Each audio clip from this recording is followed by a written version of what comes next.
안녕하세요. 저는 30대 중반의 여자이고 슬아의 딸이 한 명 있는 워킹맘입니다. 남편과는 같은 일을 합니다.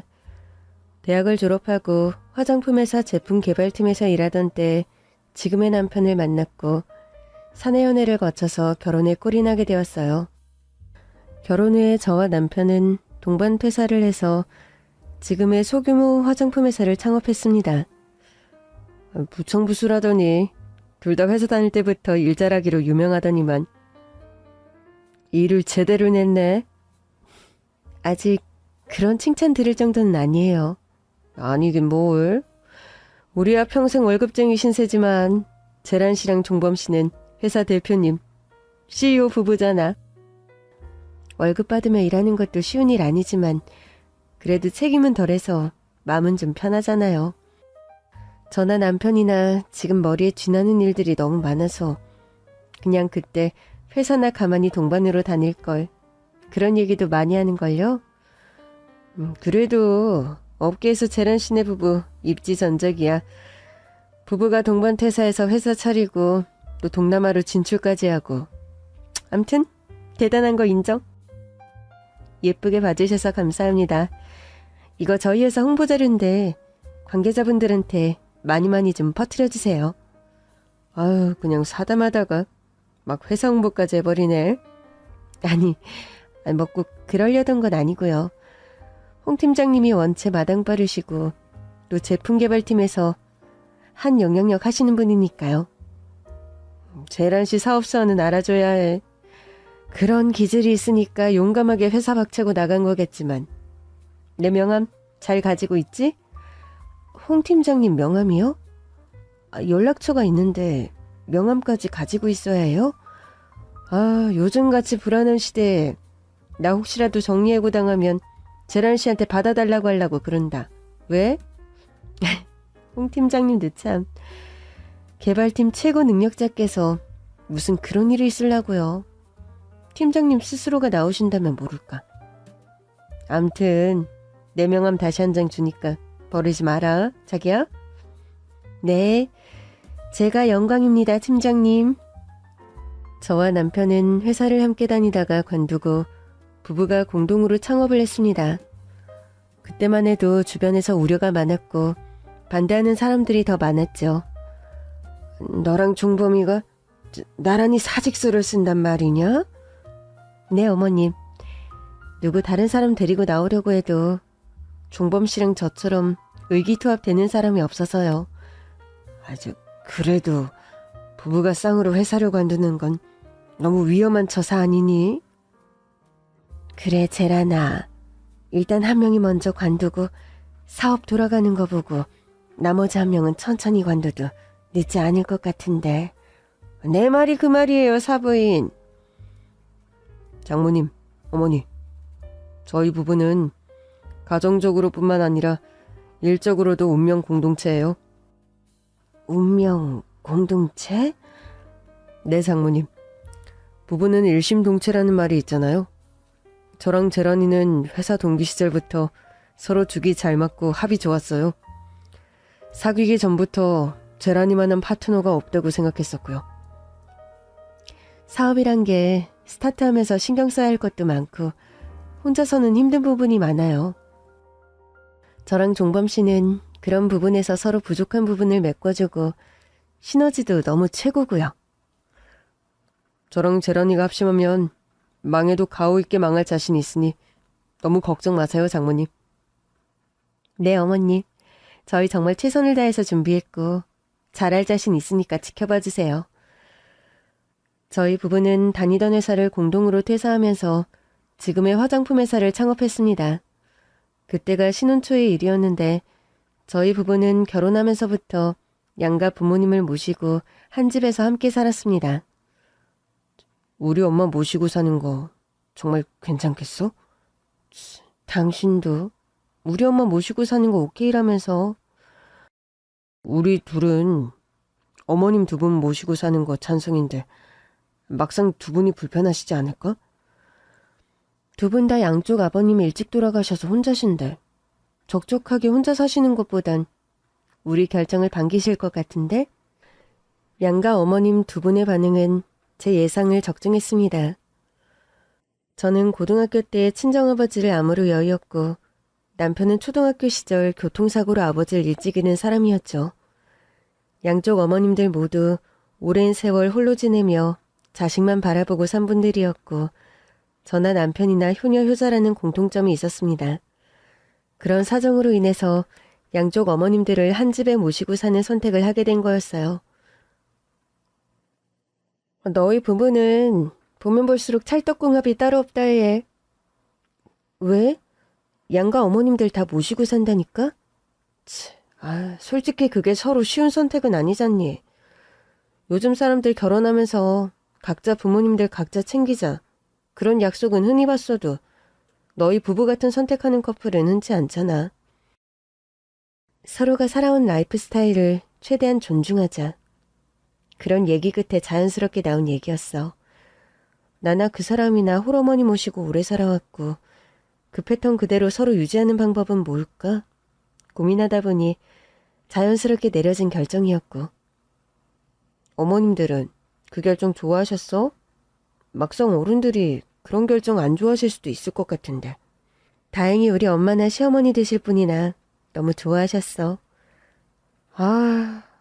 너희 커플은 정말로 부부가 되라는 운명인가 보다. 모든 합들이 그렇게 척척 맞아 떨어지는 거 보면 말이야. 결혼은 살아봐야 답이 나오는 게임이라곤 하지만 아직까지는 스코어가 꽤 괜찮은 게 사실이다. 그렇게 남편과 결혼을 하고 양가의 홀어머니를 한 집에 모시면서 저희 부부는 어찌 보면 처음부터 나름 대가족의 삶을 시작했던 것 같습니다. 결혼하고 1년이 채 안 되어서 귀여운 딸이 태어났고 친정어머니와 시어머니께서는 함께 저희 딸 양육도 도와주셨습니다. 시어머니는 잡화점을 운영하시다 그만둔 상태였고 저희 엄마는 몇십 년째 한자리에서 백반집을 운영하고 계셨죠. 아무래도 집안 살림은 시어머니께서 전담하게 되었는데 5 식구의 살림을 주로 책임지는 시어머니에게 저와 남편은 다달이 돈도 드렸습니다. 사부인께도 용돈을 드리니? 저희 어머니요? 그래. 사부인이랑 나랑 한 집에서 사는데 나만 너희 부부에게 돈을 받는 건 이상하지 않니? 저희 엄마께서 어머니께 먼저 다달이 돈을 드리라고 하셨어요. 어머니께서는 일도 쉰 지 오래되셨고 5 식구 살림을 제일 많이 하신다고요. 그래? 사부인께서 그리 배려해 주시니 고맙구나. 말이 내가 전담이지. 사부인께서도 식당 일만 파고 오면 청소다 요리다 몸을 쉬지 않는 분인데 내가 되려 미안하네. 저희 친정엄마가요. 젊었을 때부터 무척 억척스럽고 생활력이 강인한 분이셨습니다. 제가 어렸을 적부터 백반집을 오픈해 운영하셨고 아빠가 살아계셨을 때도 집안의 경제를 주로 이끌어가는 엄마셨죠. 엄마는 낮에도 일하고 밤에도 일하면 언제 쉬어요? 왜 갑자기 그런 걸 묻니, 제라나? 다른 사람들은 보면 낮에 회사 다녀오고 밤에는 쉬잖아요. 엄마는 낮에는 식당 일 하시는데 저녁에 집에 들어오면 또 요리랑 청소까지 하시니까 너무 힘들 것 같아요. 원래 일하는 엄마들은 그렇게 힘들게 사는 법이란다. 아빠도 낮에 엄마랑 똑같이 회사 나갔다가 들어오시는데 저녁에는 주무시잖아요. 여보, 제란이 하는 말 들었죠? 제란이가 이렇게 말하는 거 들었으면 집안일 좀 도와줘요. 힘들게 일하는 엄마 생각하는 사람은 세상 천지 우리 딸밖에 없네. 아유, 기특해라. 엄마, 저도 빨래 개고 설거지도 하고 많이 도와드릴게요. 제란이는 아직 어려서 그런 거 안 도와줘도 된다. 알았어? 제란아, 아빠가 엄마 많이 도와드릴 테니까 너는 그런 걱정하지 마. 어떻게 걱정을 안 해요, 아빠. 어떨 때는 엄마가 너무 피곤하셔서 코피도 쏟는데. 그래. 우리 재란이가 이렇게 걱정이 많은 줄 몰랐다. 아빠가 엄마 많이 도와드릴게. 약속. 제가 어려서 잘 몰랐는데 저희 아빠는 신장이 선천적으로 좋지 않은 데다 체력이 약해서 피곤함을 잘 느끼는 분이셨고, 그런 아빠를 배려해서 바깥일과 집안일까지 모두 나서서 하는 엄마였습니다. 어린 제가 아빠 건강이 안 좋다고 하면 또 걱정할까 봐서 그런 사실을 딱히 말씀하지 않은 부모님이셨죠. 제가 결혼해서까지 친정엄마가 백반집일에 집안 살림까지 신경 써야 하시는 게 좀 마음에 걸려서 걱정하는 말씀을 드렸더니, 재란아, 내가 혼자 살림하는 것도 아니고 사부인께서 집에 계시면서 청소니 빨래니 거의 다 하시니까 걱정 말아라. 내 특기가 요리니까 음식 정도만 내가 하는 수준이니. 엄마, 정말 괜찮으신 거 맞아요? 솔직히 말하면 내가 혼자 너희 부부와 살았다면 꾸려가기 힘들었을 거다. 그런데 사부인이 계셔서 같이 도와가며 하니까 크게 힘들 거 없어. 아무 걱정하지 마라, 재란아. 친정엄마와 시어머니는 크게 트러블 없이 두 분이서 화목하게 잘 지내시곤 했습니다. 사부인, 주말인데 뒷산이라도 오를까요? 그럽시다. 우리 나이에는 근력 키우는 운동하는 게 제일 중요하다는데 등산이 하체 근육 단련하는 데는 최고라네요. 제가 음료수랑 과일은 준비할게요.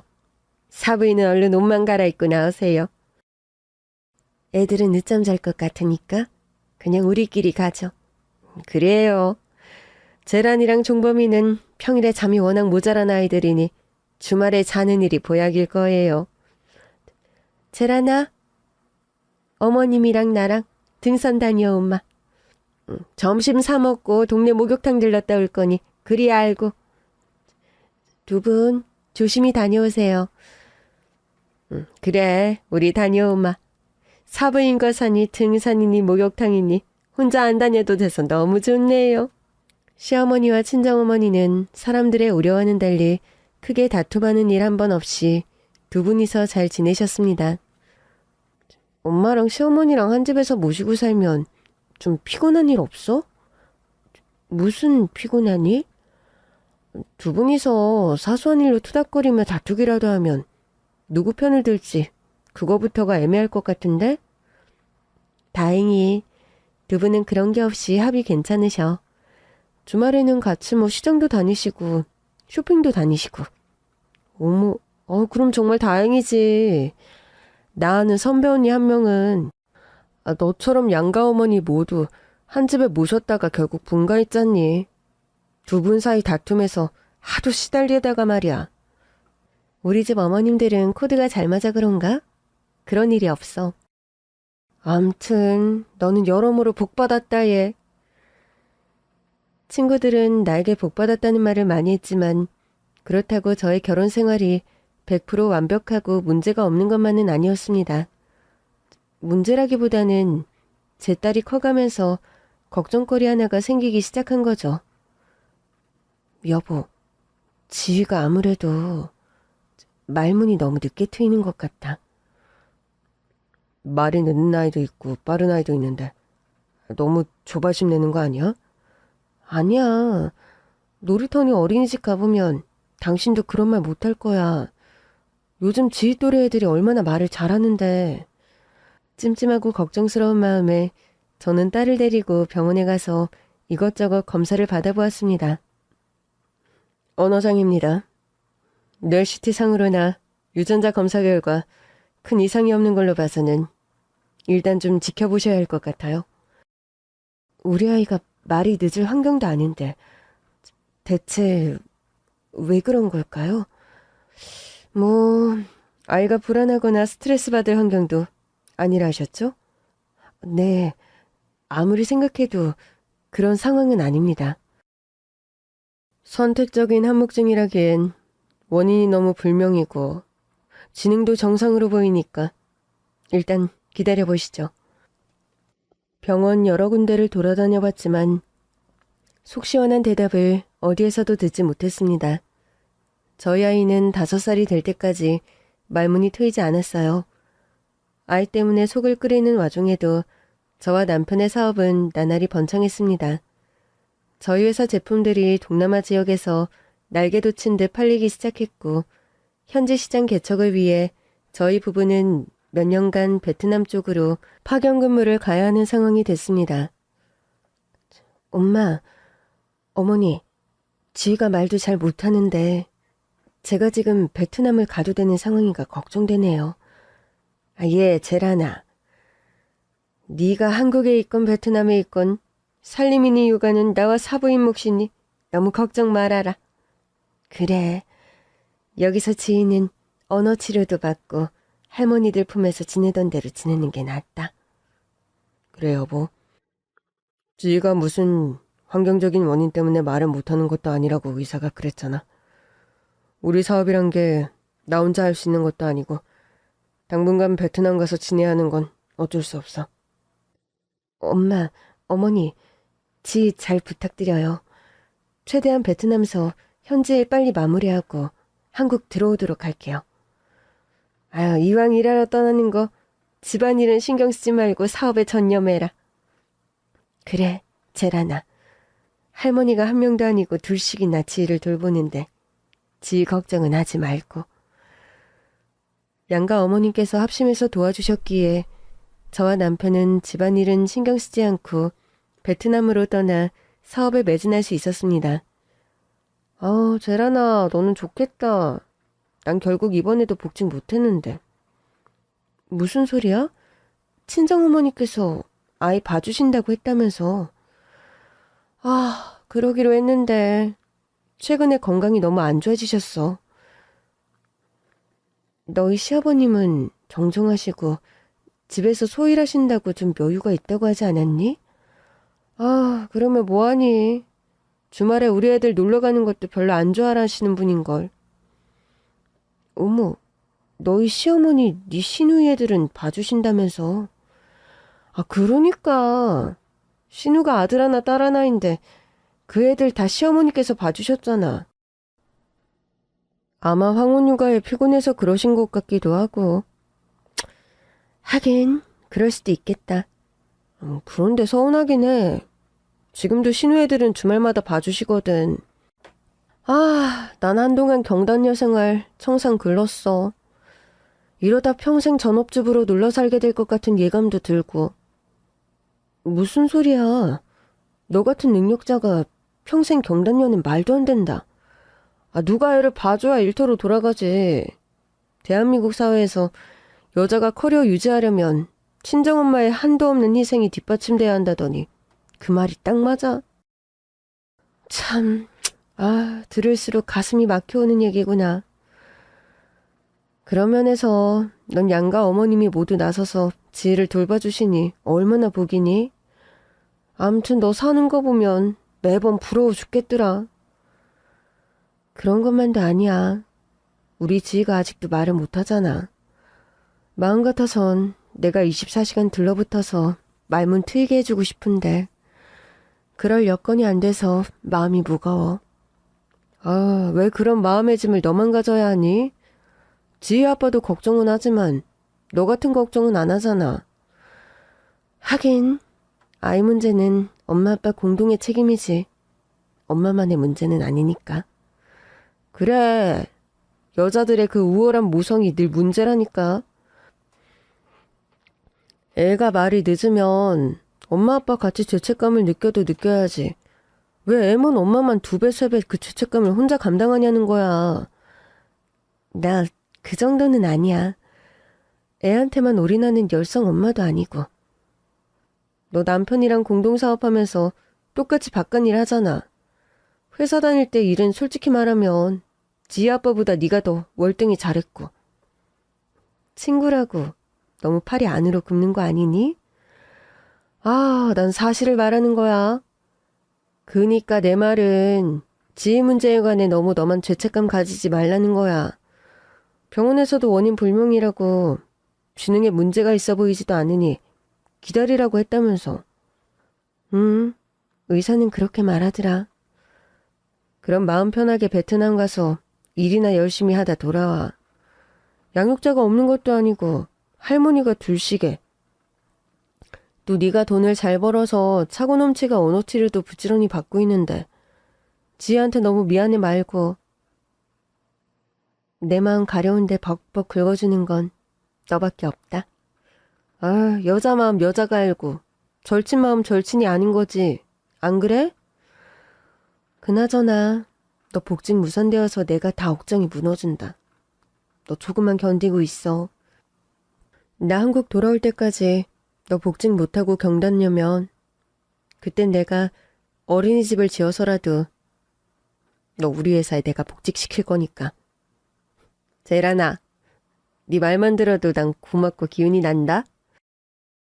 제 가장 친한 친구가 능력 있는 커리어 우먼이었는데 아이를 돌봐줄 사람이 주변에 없어 몇 년째 경단녀라 그런 대화를 주고받고 저는 남편과 베트남으로 떠나섰습니다. 베트남 현지에서의 사업 기반을 잡는 일은 생각보다 호락호락하지 않았습니다.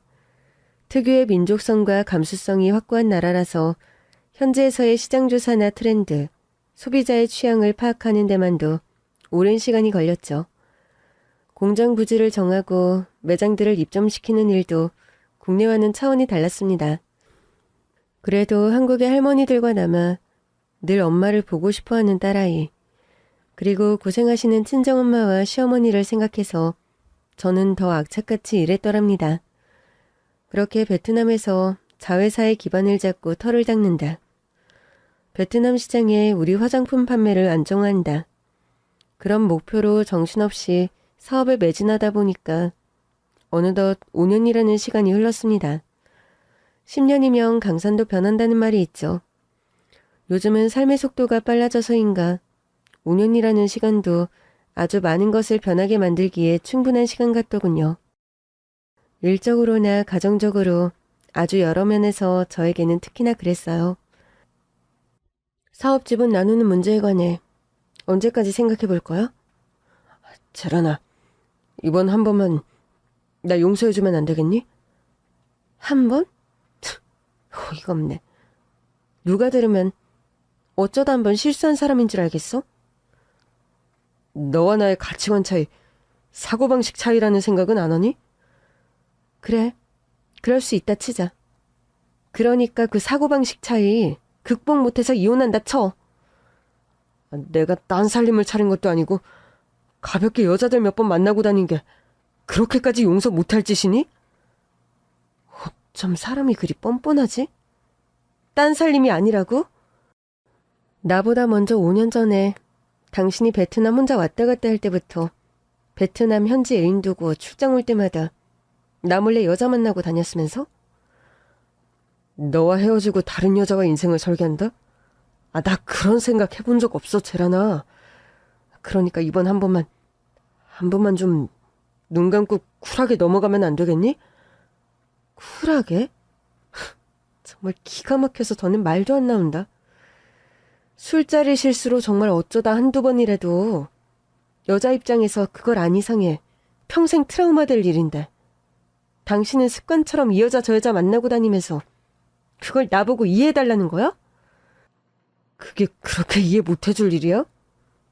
입장 바꿔서 생각해볼래? 내가 당신 같은 사고방식이라고 하면서 사업적으로 파트너 바뀔 때마다 이 남자 저 남자 만나고 다닌다면? 제라나, 지금 그게 비교할 상황이야? 남자랑 여자랑 생물학적으로 생겨먹는 게 다른데 그게 어떻게 같아? 말을 섞을수록 당신이란 남자, 더는 답이 안 나온다. 아, 우리가 그냥 평범한 부부니? 아니잖아. 부부이기 전에 사업 파트너이기도 한데 그런 문제들 복잡하고 머리 아프게 만들어야겠어? 당신과 사업 파트너이기 때문에 당신 습관적인 불륜의 외도까지 내가 안고 가라는 거야? 살다. 그런 식의 비양심은 참 처음 들어본다. 여보, 나 긴 말 안 할게. 제발 나 이번 한 번만 용서해주라. 응? 제발 부탁이야. 입은 비뚤어져도 말은 바로 해야지. 아, 그게 뭔 말이야, 여보. 당신이 이번에 처음 실수한 건 아니잖아. 베트남 와서 3번째 반복되고 있는 일이야. 그것도 내 눈에 걸린 것만 그 정도니 내가 모르는 수많은 배신과 거짓말. 그거 일일이 따지고 헤아리는 일도 이제 정말 지겨워. 정말 끝까지 이런 식으로 나온다는 거야? 용서해달란 포스 바로 싹 들어가네. 나한테 눈 부라리고 달려들 기세다. 아름다운 이별은 없다더니 재란이 널 보니 딱 그 말이 맞지 싶다. 정말 그 입 좀 다물 수 없어? 우리 마지막 이렇게 취하고 더티해진 게 대체 누구 때문인데? 감히 나한테 그런 타박을 하니? 남편한테 뻑하면 그런 재수없는 말투. 나 바람나는데 너는 잘못 하나도 없는 것 같니? 뭐라고? 방귀 낀 놈이 성내는 것도 분수가 있지. 지금 본인 바람이 설마 내 탓이라는 거야? 네 영향도 분명 있다는 걸 나 말해주는 거야? 앞으로 다른 남자 만나면 그런 실수 반복하지 말라고. 내 앞길과 미래까지 걱정해주다니 갑자기 없던 인류애라도 생겼니? 내 걱정하지 말고 앞으로 네 미래나 걱정해. 끝까지, 정말 끝까지 내게 한마디 지지를 않는구나. 하긴 넌 처음부터 그랬어. 여자가 단 일도 지는 맛이라고는 없이 버적버적지 잘난 맛으로 사는데 어느 남자가 매력을 느끼겠니? 일 잘하고 사업가 기질 멋지다고 먼저 들이댄 게 너였는데 벌써 과거를 잊은 모양이구나? 아님 네 능력이 부족해서 날 그런 쪽으로 이용했니? 뭐라고? 너? 말이면 단 줄 알아? 열받아 미치려는 걸 보니 내가 팩트를 때렸나 보네. 그런 속담이 있다더라. 무슨 속담? 진실은 사람을 아주 화나게 한다. 프랑스 속담인데 내가 아주 좋아하는 속담 중 하나야. 야, 김재란, 너 뭐가 그리 잘났어? 재수없는 여자야. 그래, 나 잘났어. 애초에 나 잘난 여자라 너도 와이프로 골랐잖아. 혼자 사업 일으킬 능력도 안 되면서 나한테 빨대 꽂아 그간 대표님 소리 듣고 살았음. 고마운 줄이나 알아? 사업은 뭐 너 혼자 했어? 난 한 게 하나도 없니? 그건 아니지. 분명 당신도 열심히 일했어. 하지만 그거 하나는 분명히 해두고 명심해야 할 거야. 사업의 기초를 닦고 아이디어 낸 것도 80%는 나였고 심지어 초기 투자금조차 내 지분이 훨씬 커. 이혼하면서 사업적인 부분에서 더티하게 욕심부릴 경우 이 바닥에 발도 못 붙이게 만들어버릴 거니까 알아서 적당히 하라는 거야. 전 남편에게 마지막으로 해야 할 말을 남기고 짐을 싼 뒤 베트남 집으로 나왔습니다. 네, 5년이라는 시간 동안 남편과 저 사이에 벌어진 일이었죠. 처음 남편의 외도 사실을 알게 된 건 베트남으로 건너간 지 1년이 채 되지 않은 시점에서였습니다. 하룻밤 외도 상대라는 남편의 변명은 거짓이었고 수년 전부터 베트남을 오가며 거의 2집 살림 비슷하게 베트남에 거처까지 마련한 상간녀가 있다는 걸 알고 충격을 받았죠. 처음에는 그래도 남편이 싹싹 빌고 그 여자를 데리고 와서 내 눈앞에서 정리한다고 하도 요란하게 구는 바람에 넘어갔더랍니다. 네 성격에 그걸 처음 알고 그냥 넘어갔다는 거야? 그때까지만 해도 나는 남편을 찰석같이 믿고 살던 여자였으니까. 그 후로 정리했다 하면서 또 그 여자를 만나고 다녔다는 거니? 더 웃긴 건 그 다음 불륜 상대는 처음에 여자가 아니었다는 거야. 나중에 내막을 알아보니까 습관적으로 그러고 살아온 남자가 내 남편이었어. 아니, 네가 둔한 애도 아니고 멍청한 여자도 아닌데 그걸 어떻게 몰랐어? 헛똑똑이란 말이 있잖니 왜. 어른들 하시는 말씀 중에 내가 딱 그런 과였더라. 남편에게 배신당하고 보니까. 나도 속상해서 한 말이야. 너무 마음에 담아두지 마.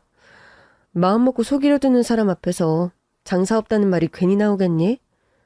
너 마음고생했을 거 생각하니 내가 다 억장이 무너진다. 베트남 사업 지분 정리 끝났고 이제 다음 주면 귀국해. 그래, 한국 들어와서 보자, 제라나. 저는 귀국을 결정하고 남편 없이 혼자서 한국으로 귀국했습니다. 사실을 말하자면요. 남편과의 일 말고도 또 정리해야 하는 가정일이 저에게 숙제처럼 남아있었습니다. 무슨 일이 남아있길래 그런 말을 하냐고요? 아마 이어서 듣게 될 저의 가정사는 아마 남편의 불륜보다도 더 기함할 만한 사연일 겁니다. 5년 만에 한국에 귀국해서 제가 제일 처음 한 일은 친정엄마가 운영하는 30년이나 된 식당에 간 거였습니다. 그런데요, 식당에 막상 가보니까 시어머니가 식당 주인이 되어 있고 친정엄마가 종업원으로 설거지를 하고 있더군요. 동작이 그렇게 굼떠서 어디다 써먹을 거야? 점심 장사 모르고 저녁 장사 시작하려면 설거지 좀 빨리 못해? 죄송해요, 사장님. 빨리 하려고 하는데 손가락이 아파서. 관절염 약 먹었어? 아프면 약 먹어야 한다니까 말을 안 들어. 죄송합니다, 사장님. 밑반찬 만들어 놓은 거 정리 잘 해놓고 설거지 다 했으면 얼른 화장실 가서 화장실 청소부터 해. 네, 그럴게요. 후딱후딱 움직이지 않고 뭘 또 그리 꾸물거리는 거야? 전 기척없이 성큼성큼 그 화가 치미는 현장 속으로 들어갔습니다. 너 제란이 네가 갑자기 연락도 없이 웬일이니? 너 내년에 귀국하는 거 아니었어? 나? 니년 잡으러 왔지? 전 다짜고짜 긴 설명 없이 시어머니의 뺨을 세게 후려갈겼습니다. 치매 걸린 우리 엄마를 이런 식으로 식무 취급해? 이렇게 치매 걸린 노인 부리고 학대하는 거 범죄인 거 알아 몰라? 아니, 여기 일 돌아가는 걸 네가 대체 어떻게 알고? 당신이 우리 엄마 치매 걸렸다고 식모로 부리고 식당 수입 야금야금 갈취하는 거 모를 것 같았어? 그러니까 그걸 네가 어찌 알았다는 거냐고. 증거 있어? 증거 있으면 말해봐. 아니, 내 눈앞에 내놔 보라고. 내가 눈으로 본 걸 가지고 따지는데도 끝까지 우기시겠다? 아까 방금은 잠깐 내가 더위를 타다 보니까 네 어머니에게 짜증 부린 정도지. 내가 설마 네 어머니를 정말 그런 취급했겠니? 처음부터 다 들은 거니까 나 바보 취급할 생각 말아요. 그리고 지가 당신하는 뻔뻔한 작태 다 증거 수집해뒀으니. 뭐? 지가? 아니 그 벙어리가 뭘 알아서 증거 수집을 해. 남도 아니고 지금 친손녀 딸한테 벙어리라는 거예요? 정말 어이가 없어서 원. 당신이랑 긴 말 더 이상 안 섞어. 치매 걸린 불쌍한 우리 엄마 하녀 취급한 죄 아마 달게 받아야 할 거야. 대체 무슨 일이 있었길래 이렇게 노발대발하냐고요? 제가 베트남에 떠나 있는 동안 저희 친정엄마는 치매가 발병했고 그 증상이 하루하루 악화되셨던 모양입니다. 그리고 이런 사실을 저에게 감쪽같이 속인 시어머니였죠. 어머님, 두 분 다 건강하시죠? 아유, 그럼. 너희 어머니는 되려 나날이 건강해지시는 중이니 넌 아무 걱정 말아라. 요즘 우리 엄마 식당 일 도우신다면서요? 그래, 사부인이 안 그래도 관절이 안 좋은데 낮에 바쁜 시간만이라도 내가 나가서 돕고 있구나. 어머님, 여러모로 감사드려요. 지 돌봐주시는 것만도 감사한데요. 저는 처음에 시어머니의 거짓말만 듣고 시어머니가 살림하고 육아하는 시간을 쪼개서 친정엄마의 백반집 일을 돕고 있는 줄로만 알았습니다. 그런데요, 돌아가는 상황이 그게 아니었습니다. 사실은요, 저희 딸 말입니다. 저희 딸 지희가요, 언어장애로 말은 여태 못하지만 스스로 한글을 깨치고 읽은 지 오래되었어요. 저는 이 사실을 시어머니도 아는 줄 알았는데 자기 소녀딸이 말만 못할 뿐 한글을 깨치고 읽고 쓸 줄 안다는 사실을 꿈에도 몰랐던 겁니다. 남편과 이혼 소송에 베트남 사업 문제가 터지면서 정신없는 일상을 보내는 와중이었습니다. 딸아이로부터 한 통의 이메일이 도착했더군요. 엄마가 꼭 아셔야 할 일이 있어요. 할머니가 보면 안 되는 내용이라서 이메일로 보내요. 친할머니가요. 외할머니를 나쁘게 이용해요. 외할머니가 요즘 기억력이 안 좋고 가끔 저도 못 알아보시고 헷갈려 하세요. 그럼 외할머니를 마구 욕하고 때리고 일만 시켜요. 외할머니 식당도 친할머니가 주인처럼 돈 계산도 다 하고요. 엄마, 하루라도 빨리 한국에 돌아와서 외할머니를 구해주세요. 전 처음에 딸아이로부터 이런 메일을 받고 너무 충격적이라 믿기지가 않았습니다. 그렇지만 거짓말을 할 아이도 아니라서 일단 저는 제 친구를 시켜서 백반집과 저희 집 동태를 좀 살펴보게 했던 겁니다. 며칠이 지난 어느 날 다급하게 친구로부터 연락이 왔어요. 재란아, 뒷딸 지가 말한 내용들이 끔찍하지만 다 사실이다. 확실한 거야? 내 돈으로 식당 가서 확인했고 주변 동네 사람들한테도 증거로 다 물어봐서 녹취까지 해뒀어. 어느 날 갑자기 식당 사장님이 바뀐 줄 알았대, 단골들은. 그럼 단골들은 시어머니를 누구로 알고 있었던 거야? 아주 야비하게도 네 시어머니란 여자. 식당 단골들이랑 주변 상인들한테 지가 사돈이 아니라 네 친정엄마 친언니라고 거짓말을 했다는구나. 그런 거짓말로 치매 걸린 우리 엄마를 그런 식으로 종업원 대하듯 했다는 거야? 네 어머님이 식당을 오픈하기 전에 오랜 세월 다른 식당 종업원으로 일하셨잖니. 아마 평생에 걸친 그런 역할 경험 때문에 인지장애가 오면서 네 시어머니에게 꼼짝없이 이용당하신 것 같다. 말도 안 돼. 나 당장 귀국해서 가만히 안 둘 거야. 이걸 감정적으로 처리할 일은 아니야, 재란아. 내가 여기서 충분히 증거 확보하고 있을 테니까 넌 지희가 꼬박꼬박 보내는 이메일 그거 잘 보관하고 있어. 너 거기서 지희 아빠랑 복잡한 문제 일단 해결해야 하잖니. 여기 일도 거의 마무리되어 가니까 최대한 빨리 내려갈게. 그래, 며칠 내로 다 해결될 일이니 조바심 내지 말고 거기 일 처리부터 잘하고 돌아와. 고맙다. 우리 엄마한테 무슨 일 없는지 잘 지켜봐줘. 나 안 그래도 이 핑계 저 핑계 대면서 너희 집에 거의 매일 놀러가고 있어. 백반집서 증거는 우리 동생 시켜서 다 찍어놓게 했고. 정말 너밖에 없다. 뭐라 할 말을 못 찾을 정도로 고맙다. 전 친구와 딸아이 도움으로 그렇게 베트남에서의 급한 일을 해결하고 서둘러 귀국을 했던 겁니다. 우리 엄마 식당 대신 사장 노릇하며 그동안 대체 얼마를 빼돌린 거예요? 빼돌리다니, 그게 무슨 말이야? 더 이상 오리발 내밀 생각은 그만하세요. 이미 가게 CCTV 확보 다 해서 영업 끝나는 시간마다 정산 당신이 했다는 증거 자료 있으니까. 용서해다오, 재란아. 갑자기 무릎을 꿇고 식당 바닥에서 섰고 대자하는 시어머니였습니다.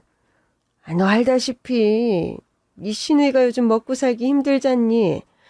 애 둘 딸린 상황에서 이혼당하다 보니까 먹고 살기 막막해서 고생하는 걸 내가 두고 볼 수만은 없어서 그랬어. 고모 사업 망해서 힘들 때 저희가 도와준 것만 해도 몇 번인데 그런 말을 해요? 됐고요. 더 시시비비 가리는 것도 이제 무의미해요. 당장 집에서 가게에서 나가주세요. 전 되도 않는 악행으로 저희 친정엄마를 괴롭혔던 시어머니를 당장 내쫓았습니다. 혈압 올리며 싸울 일도 따지고 보면 아니었습니다. 말도 안 되는 잘못을 저지른 게 사실이었고 법의 심판을 받게 하면 그만이었죠. 남편과 이혼 소송이 종료될 즈음 시어머니 역시 구치소행을 피하지 못하는 신세가 되었습니다. 치매에 걸린 노인을 학대하고 방임한 제목이었죠. 남편의 시누이까지 집으로 찾아와서 이혼도 당신 원하는 조건으로 다 됐고 나 사업 지분도 당신에 비하면 형편없이 챙겼잖아. 그러니 제발 우리 엄마 감옥 보내는 것만 참아줘. 부탁이다. 새언니, 제가 이렇게 싹싹 빌게요. 내 사업빚 아니었음. 우리 엄마가 그런 짓 절대 안 벌였을 거예요. 제발 용서해주세요. 돈만 욕심냈나요? 아니잖아요. 치매 걸린 우리 엄마 종업원 취급하며 그렇게 괴롭혀놓고. 뭐라고요? 사람이 죄를 지었으면 죄값을 치르는 게 응당한 이치예요. 두 사람 다 두 번 다시 내 앞에 나타날 생각 말아요.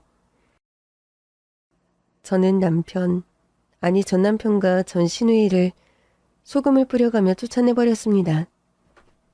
시간이 흘러 아이와 면접 교섭권을 통해 가끔 아이 아빠는 제 딸을 만나러 오지만 전 그 집 사람들과 상종을 하지 않은 지 시간이 오래되어 가네요. 집안의 막장 사건들을 다 해결하고 나니 치매에 걸린 친정엄마와 여전히 말을 제대로 못하는 딸아이가 또 현실적으로 닥친 가장 큰 문제였던 게 사실입니다. 일단 저는 지방에 혼자 살던 여동생에게 SOS를 쳤더랍니다. 성란아, 언니가 혼자서 감당을 못하겠다. 미안하지만 네가 올라와서 날 좀 도와줘.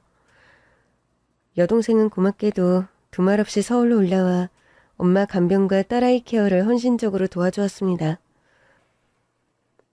엄마가 이 지경인 줄 미리 알았더라면 내가 엄마를 처음부터 모실 걸 그랬어. 넌 지방으로 내려갔고 엄마는 서울서 계속 백반집 하고 싶어 하셨으니까. 무엇보다 인간 같지도 않은 남자를 남편이라고 고른 내 어리석음이 제일 큰 잘못이다. 누가 뭐 그런 남자인 줄 처음부터 알았어? 처음에 엄마는 언니한테 얼마나 잘했어. 간이고 쓸개고 다 빼줄 것처럼 굴던 남자잖아. 시간이 지나 알았다. 사업적으로 나 이용하고 싶어서 나와 결혼한 남자라는 걸.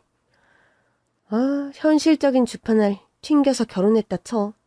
그럼 최선이라도 다했어야지. 감히 바람을 피워? 그것도 한두 명도 아니고 습관적으로? 베트남서 그 사실 처음 알았을 때 정리했었어야 했는데 질질 시간 끈 내 잘못이야. 애초에 정리하고 이혼했음. 엄마도 이런 일 안 당했을 텐데. 그나마 지희가 똑똑하게 언니한테 메일 보내서 엄마가 올해는 그런 일을 안 당했으니 다행이지. 간병인이랑 언어치료사가 매일 오기는 하지만 그래도 너 혼자 힘들지 않니? 도우미 아주머니까지 계셔서 내가 하는 일은 엄마 케어랑 지희 숙제 봐주는 정도인데 뭐. 나도 가족인데 이 정도는 할 수 있어. 언니는 너무 걱정 말고 복잡한 일들 해결됐으니 이제 국내 사업이나 신경 써. 고맙다 성란아. 너 아니었음 나 정말 무너졌을지도 몰라. 그런 일로 무너지면 안 되지. 언니가 꿋꿋해야 지희도 엄마도 다 버티지. 언니가 우리 집 든든한 그늘인데 제발 그런 소리 마라. 너 지방서 회사 다니며 월급 받던 거보다는 내가 배로 쳐서 줄게. 그런 소리도 말고요. 언니가 능력자라 뭐 생활비니 뭐니 그런 건 다 받지만 솔직히 돈 못 받는다 해도 가족이면 지금 언니를 도와야 하는 상황인데 아무리 도리를 다한다 해도 고마운 건 고마운 거니까 내가 다달이 주는 만큼 받아. 물을 생각 말고. 응? 뭐 주는 돈은 무르지 않을 테니 걱정 말아요 언니. 그래 마음에 든다. 그런 태도. 저희 여동생이요. 한적한 지방이 좋다면서 낙향하다시피 해서 전문 간병인 일을 하던 아이랍니다. 그러다 보니 친정엄마 케어도 누구보다 잘했어요. 친정엄마의 치매 증상은 다행히 쓰기 시작한 약물이 효과를 잘 보는 바람에 더 나쁜 상태로 악화되지는 않았습니다. 그리고 저희 여동생과 살기 시작한 후로 저희 집에 작은 기적이 일어났습니다. 엄마, 빨리 일어나세요. 전 처음에 딸아이 음성을 듣고 제가 꿈을 꾸는 줄로만 알았더랍니다. 잠결에 침대에 누운 저를 흔들어 깨우며 또렷한 음성으로 말하는 아이였어요. 엄마, 얼른 일어나시라고요. 맨날 늦잠 자서 헐레벌떡 나가지 마시고요. 지희야, 너 지금 엄마한테 말하는 거야? 네, 엄마. 얼른 나와서 아침 식사하세요. 전 도무지 믿기지 않아서 거실로 뛰쳐나갔습니다. 성란아, 너 지가 말하는 거 들었니? 응, 나도 들었어, 언니. 지가 안 그래도 며칠 전부터 외마디 비슷하게 말을 하길래 혹시나 했는데 갑자기 어제부터 말문이 트이네? 그럼 당장 나한테 말을 했었어야지. 언니 어제 회식 있다고 엄청 늦게 들어왔잖수. 그리고 말문 열긴 했는데 이러다 또 다음날 도로 닫는 건 아닌가 싶어서 하루 정도는 내가 지켜본 거야. 어머 세상에. 우리 딸 지희가 말을 하다니. 하느님 감사합니다. 전 너무 깜짝 놀라고 믿기지 않아 아이를 데리고 다시 대학병원에 진료를 받으러 갔습니다. 말을 안 할 때도 특별한 원인을 찾기 힘들었는데 이런 경우 말을 하게 된 원인을 뚜렷하게 뭐라고 말씀드리긴 어렵네요. 저 우리 딸 앞으로 다시 말문 닫거나 그런 일은 없을까요, 선생님? 어머니께서 그간 마음고생이 많으시다 보니 지나친 염려를 하시는 것 같네요. 애초에 따님분은 발달장애나 인지장애에 의한 언어장애도 아니었기 때문에 그런 걱정 안 하셔도 될 겁니다. 여동생과 살면서 언어 치료를 부쩍 열심히 했던 딸아이인데 아마 그런 면에서 효과를 보지 않았나 짐작만 갈 뿐이었어요.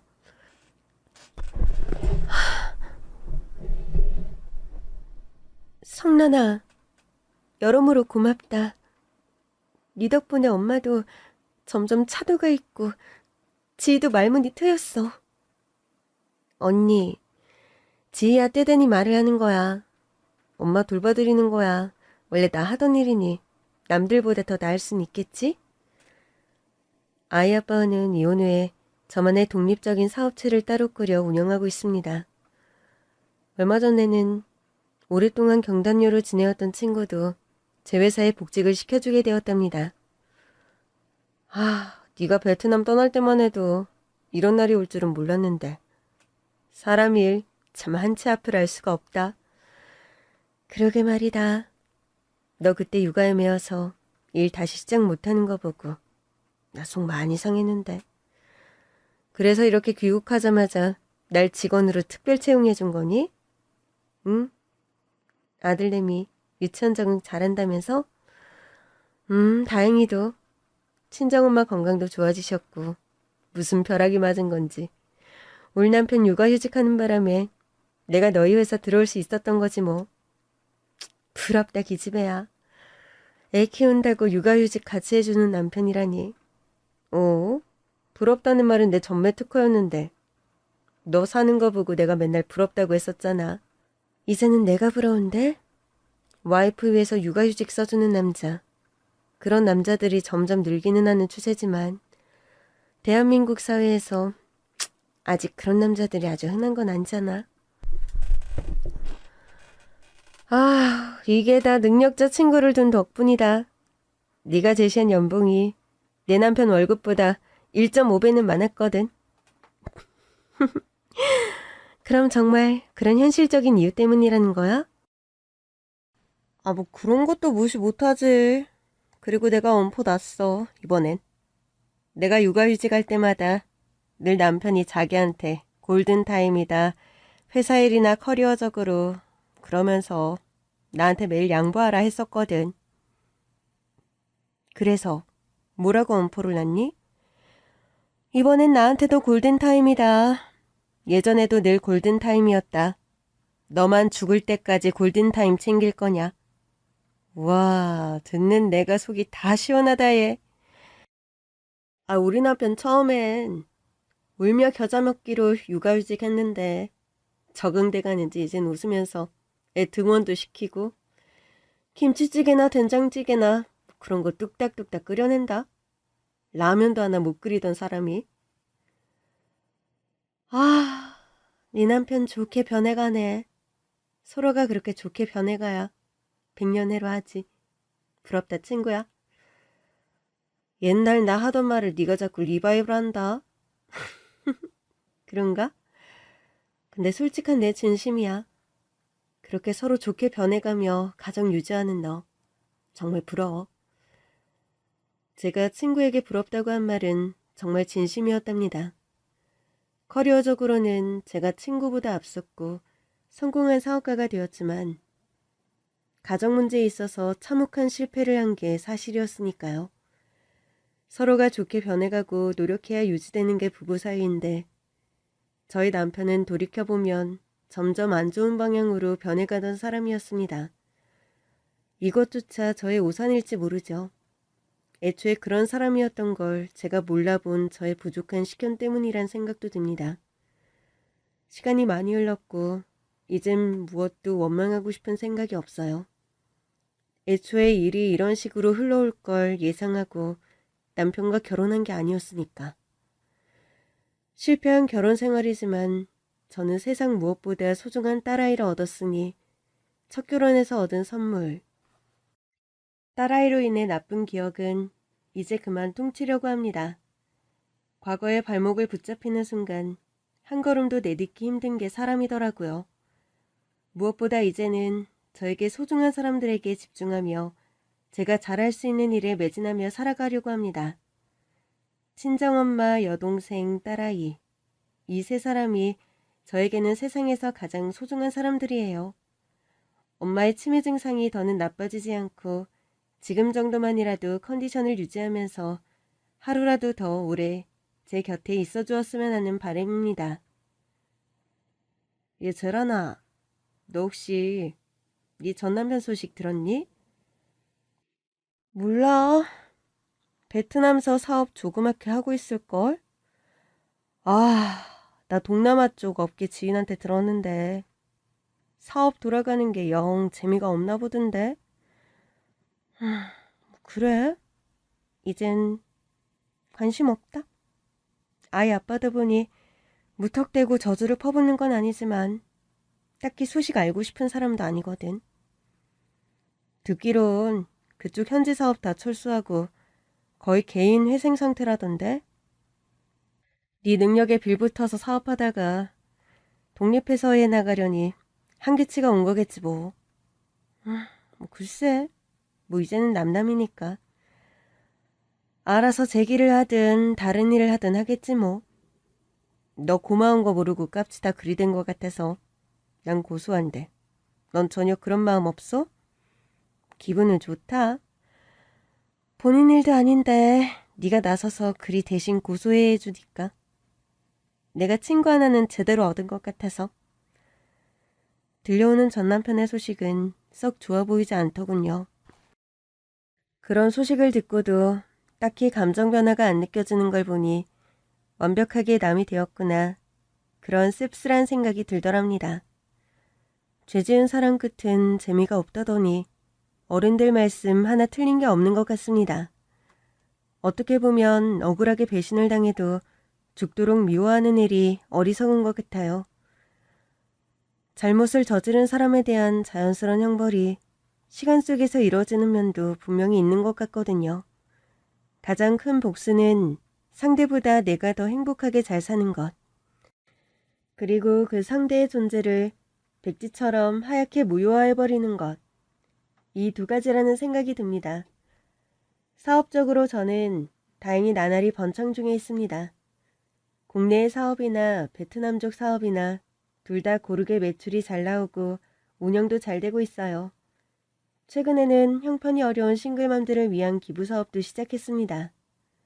홀로 아이를 키우며 창업 스타트를 꿈꾸는 엄마들에게 무이자로 사업 자금을 대출해주는 프로젝트도 시작했죠. 열심히 일해서 성공하고 그 영광을 비슷한 처지의 어려움을 겪었던 사람들과 나누는 것. 그것만큼 짜릿하고 성취감 있는 일도 없다는 걸 새삼 느끼는 요즘이랍니다. 긴 얘기 들어주셔서 감사합니다.